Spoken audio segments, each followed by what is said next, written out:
Welcome back to another episode of Sports-Fixx. I am your host, Carson Becker, and we are here talking about week 4 of the college football season. We got a little bit of a slower week this week. Some teams on some byes waiting for their matchups next week, where we have some great games coming up.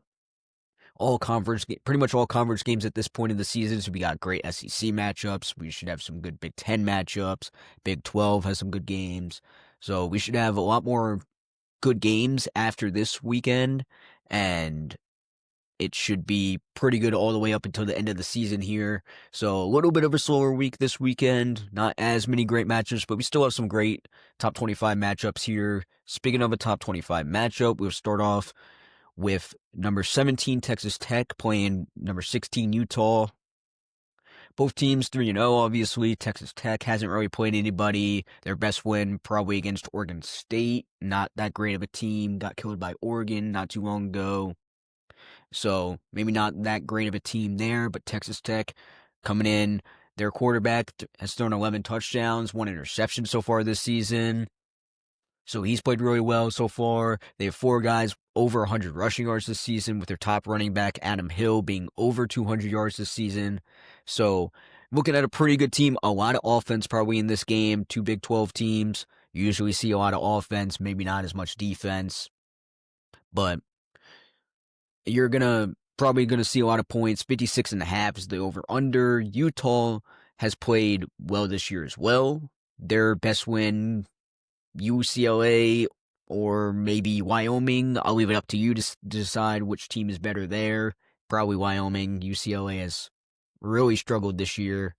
So they have not looked good at all. But after what seemed like 8 years, Cam Rising is finally not there. So they have a new quarterback, and he's been pretty good this season. He has 7 touchdowns, no interceptions so far. They haven't really played much yet this season, so not going to go too much into that anyway, but it's kind of the first real test for both these teams, and we'll kind of see who actually is better, if they're both kind of pretty good, or if one team's just a lot better than the other. We'll kind of see. Like I said, expecting a lot of offense in this one.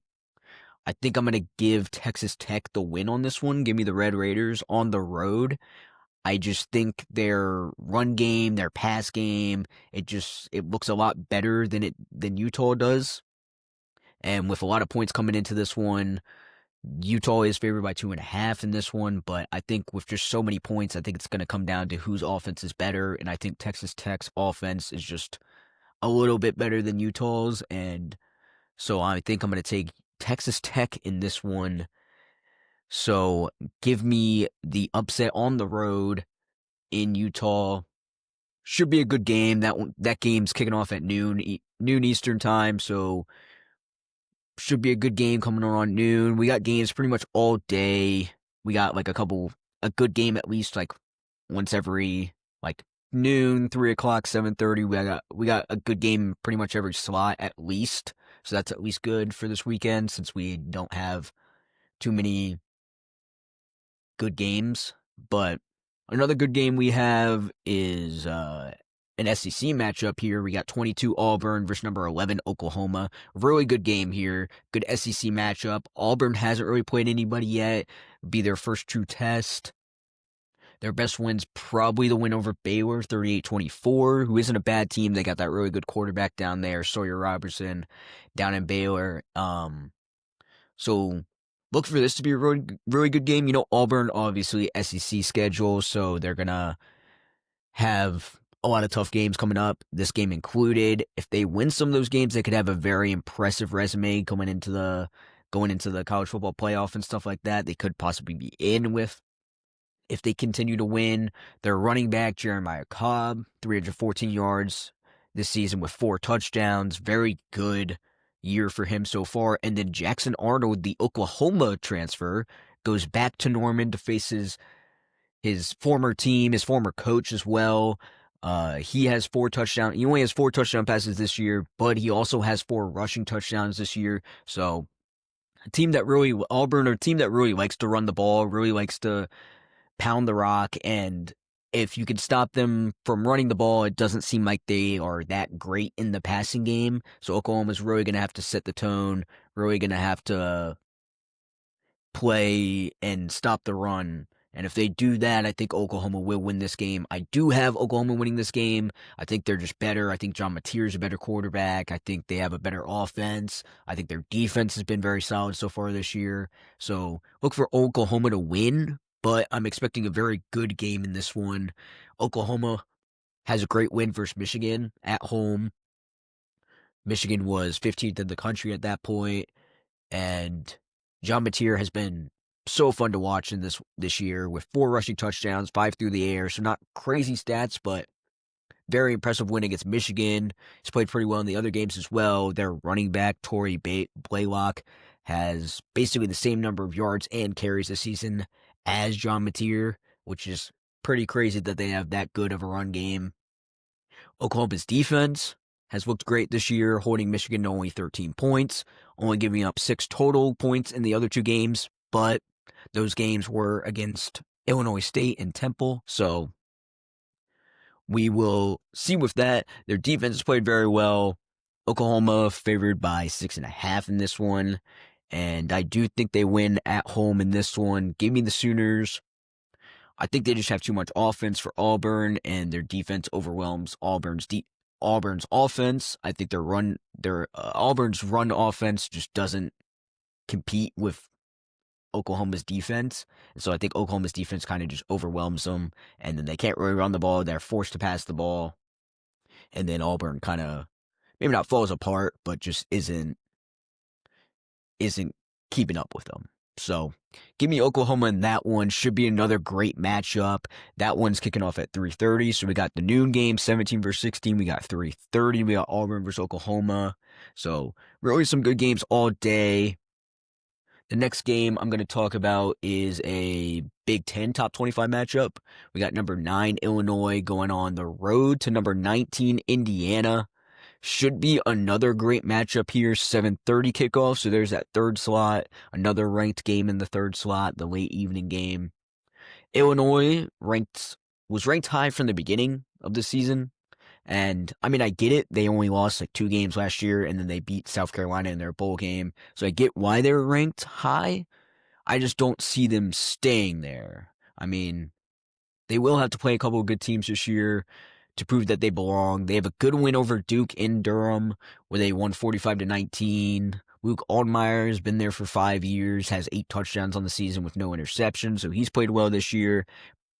And, I mean, if they keep winning, they will stay ranked, and they'll kind of be in that spot of Indiana was last year, where they were ranked, they kept winning, they only lost 1 good game.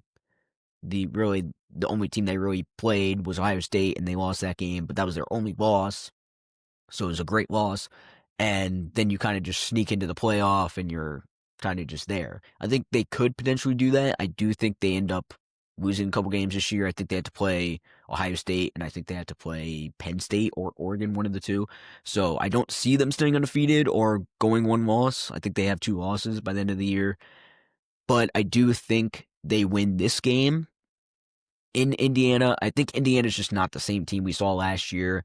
They were really good when they played. They were pretty good. They did have the 1 loss to Ohio State, like I said, but they haven't really played it. They didn't really play anybody last year. They haven't really played anybody this year so far. I don't know if I see them beating this Illinois team, even at home. I just don't think it's the same determined team we saw last year.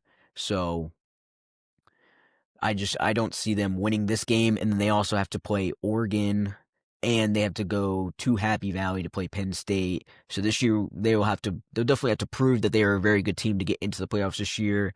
Face a very good Illinois team this week, and I just don't know if I see them getting into that playoff spot like they did last year. Their quarterback Fernando Mendoza hasn't thrown an interception this year. He has thrown 9 touchdowns. They do have 3 running backs over 200 yards, so pretty good run game there, pretty good passing game.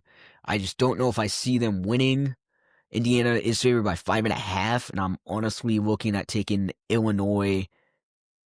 It has actually gone to 6.5. It's actually 6.5 points, and I think I'm taking Illinois to cover that and maybe even win this one. So I think I'm giving Illinois the upper hand in this one, and I think Illinois is going to win this game. So look for that one. That should be another good game in the late slot, evening slot, and I think it's a little bit of a slow weekend other than these three games, but I do have two games that I will watch out for this week. One is going to be South Carolina going to Missouri. I think it's a bounce back game for South Carolina. They're gonna have to win if they want to still compete in the SEC. I think it's really going to depend on if Norris plays in this one. I know they've said he's been limited in practice. There's no actual, they haven't announced if he's gonna play or not. So I think that's really going to depend on how South Carolina plays in this one. Their quarterback last week did not look great when he came in. But the team didn't look that good either, so I can't really just blame him. Norris wasn't great in that game either, but he only played the first half of the game, 96 yards and a pick, no touchdowns. So he didn't look good. But Missouri coming in, they're ranked in this one, and I think Missouri could be another team that they just really came out of nowhere. And if they keep winning, I know they will have to play in the SEC. I'm going to have to play some tough teams. But, I mean, if they keep winning, they could honestly be, well, they wouldn't be in that Indiana spot just because they would have some good wins. They do have to play Alabama. They have to play at Oklahoma and Texas A&M this season. And they also have to play some other good teams as well. But they'll definitely prove, if they win some of those games, they'll definitely prove that they belong in that top 25 spot. And even a playoff spot. Missouri's favored by 9.5 in this one. That's a pretty big spread. I think that's really based on Norris not playing. And even if Norris does play, he hasn't played that well this season anyway. So definitely could be a good game. I do still see it being a good game. I don't think Missouri win. I think Missouri wins by 10 at most. I don't think they kill South Carolina even after last week. And if Norris doesn't play, I still don't think they really kill him.